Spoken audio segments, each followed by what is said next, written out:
हाय, hello, नमस्कार. मी ऋषाली. तर तुमचं पुन्हा एकदा माझ्या मराठी यूट्यूब चॅनलमध्ये अगदी मनापासून स्वागत आहे. आजचा दिवस तुम्हाला अगदी आनंदाचा, आरोग्याचा जाऊ ही स्वामीचरणी प्रार्थना. चला, आज स्वातंत्र्य दिन आहे, तर तुम्हाला सर्वांना स्वातंत्र्य दिनाच्या हार्दिक शुभेच्छा. तर येथे ना सकाळी सकाळी मिस्टर स्कूलला गेलेले, तर सकाळी 6 वाजलेले आहे. तर मग तेव्हाच ते घरातून निघालेले होते आणि मग त्यानंतर मी पण आता घरामध्ये आले दरवाजा बंद करून. तर स्वराचं पण आवरून द्यायचं होतं, तर स्वराला पण लवकरच स्कूलची बस येणार होती ना, त्यामुळे येते तिचं सर्व काही पटपटा असं आवरून दिलेलं आहे. तर शंभू पण उठलेला होता, तर शंभूचं पण आवरलं आणि स्वराची स्कूल बस निघून गेल्यानंतर शंभूचे येथे ना मला फोटो काढायचे होते, तर त्याचे पण फोटो काढले आणि थोडे ना व्हिडिओ पण काढलेले आहे. तर त्याचे नखरे खूप असतात ना, तर जसं सांगितलं तसं काय ऐकणारच नाही, त्याच्या विरुद्ध करत असतो. तर येथे छान असा झेंडा घेऊन आणि छान असे फोटो वगैरे काढलेले. आज स्वातंत्र्य दिन आहे, तर आज स्वातंत्र्य दिनाला 80 वर्ष पूर्ण झालेले आहे. तर छान असं आपलं भारत देश स्वतंत्र झालेला आहे. तर मग पहिले ब्रिटिशांच्या ताब्यात आपला देश होता, तर मग त्यानंतर असं भरपूर असे मेहनत करून आपला देश स्वतंत्र झालेला आहे. तर भरपूर आपले पहिले जे महात्मे होऊन गेलेले त्याने भरपूर असे कष्ट घेतलेले आहे आपलं भारत स्वतंत्र होण्यासाठी. खरंच त्यांना एकदा सलाम केलं पाहिजे. तर आपण नाही तर ब्रिटिशांच्या ताब्यात असतो. तर येथे छान असे आता शंभूचे फोटो वगैरे काढायचे झाले, तर गॅलरीत पण आलेले होते. तर गॅलरीत येऊन बघते तर लिलीचे फुलं खूप छान असे फुललेले आहे. तर पावसाळा चालू असल्यामुळे ना झाडांचं खूप बहर लागत असतो तर झाडांना. तर इथे छान असं लिलीचे पण फुलं फुललेले आहे. तर खाली बघते तर काय गायी पण चरत होत्या. तर गवत असं भरपूर गवत वाढलेलं आहे ना, त्यामुळे गायी पण अशा छान आता गवत अन् ते खातात. पावसाळा चालू असल्यामुळे ना सर्व बाजूनं असं सर्व काही हिरवं झालेलं आहे. तर जे झाडं कोमेजून गेलेले होते ते झाडांना पण छान अशी पालवी फुटलेली आहे. तर माझ्या गॅलरीमध्ये ना येथे छान असे सर्व काही झाडं लावलेले आहे.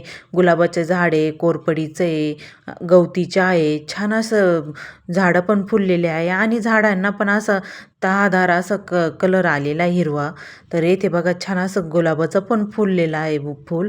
तर छान अशी आता कळीच तयार झालेली आहे, पण आता 2-3 दिवसानं फुलणार आहे. तर इथे बघा खूप छान असं दिसतंय आणि कडीपत्त्याचं झाड पूर्ण असं आहे ना सुकल्यासारखं झालेलं होतं.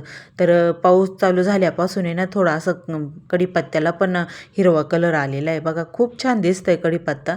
सायंकाळच्या स्वयंपाकाची तयारी करायची होती, तर गॅलरीतून खाली गेलेली होती मी त्यानंतर आणि मग खाली जाऊन बघते तर रिषभ पण आलेला होता. तर हे गाईचं आहे ना कवळं दूध आणलेलं होतं, तर मुलांना ना खाण्यासाठी त्यांनी कवळं दूध घेऊन आलेले होते. तर मम्मीने ना येथे आवळूचे पानं पण काढून दिलेले होते आणि येथे ना आंबे पण दिलेले होते. तर या सीझनमध्ये कोणाकोणाचे आंबे चालू आहे तर नक्की कमेंट करून सांगा. तर येथे ना भरपूर असे आंबे पण दिलेले आहे आणि मग त्यानंतर आहे ना मी लगेचच त्यांच्यासाठी चहा ठेवलेला आहे. तर सायंकाळचे 6 वाजलेले आहे. तर मग चहा छान असं गरम ठेवलेला आहे आणि एक साईडला आहे ना लगेचच वरण पण टाकून दिलेलं आहे फोडणीला. तर संध्याकाळी येथे मिस्टर पण आलेले होते स्कूलवरून. तर मग छान असं त्यांचं चहा पाणी वगैरे झाल्यानंतर आहे ना ते पण निघालेले आहे. तर रिषभ मागे लागलेला होता. तर बघा लगेचच गाडीवरती त्याला बसायचं होतं.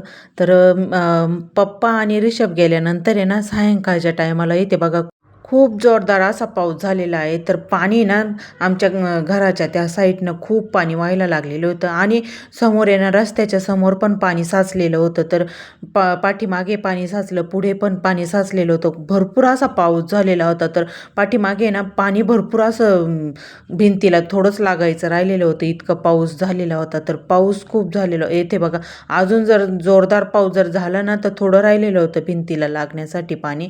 तर खूप पाणी साचलेलं होतं तिथे ना, पाणी जाण्यासाठी मार्गच नव्हता. तर येथे बघा रस्त्यावरतून पाणी वाहत होतं. खूप असा जोरदार पाऊस झालेला आहे. पाऊस इतका होऊ राहिला की ना भूकंपाचे पण धक्के आम्हाला आहे ना बसू राहिले. इतका खूप पाऊस होऊ राहिला. तर पाऊस जास्त झाल्यामुळे आहे ना भूकंप पण होऊ राहिले. असे कंपनं तयार होऊ राहिले. तर अजून अतिवृष्टी जर पाऊस जर असला ना तर अजून भूकंपाचे धक्के बसण्याची शक्यता आहे. तर असं असं शास्त्रज्ञांचं म्हणणं आहे. वणीपासून आहे ना जवळपासचेच असे केंद्र आहे, तर भूकंपाचे केंद्र तेथे होतात. तर आता मागे आहे ना भनवडला पण भूकंप झालेला होता. तर मिस्टर ज्या स्कूलला जातात ना, तेथे पण भूकंप झालेला होता. तर तो हादरा खूपच भयंकर हादरा मोठा होता. तर सर्व ठिकाणी हादरा हा जाणवलेला होता.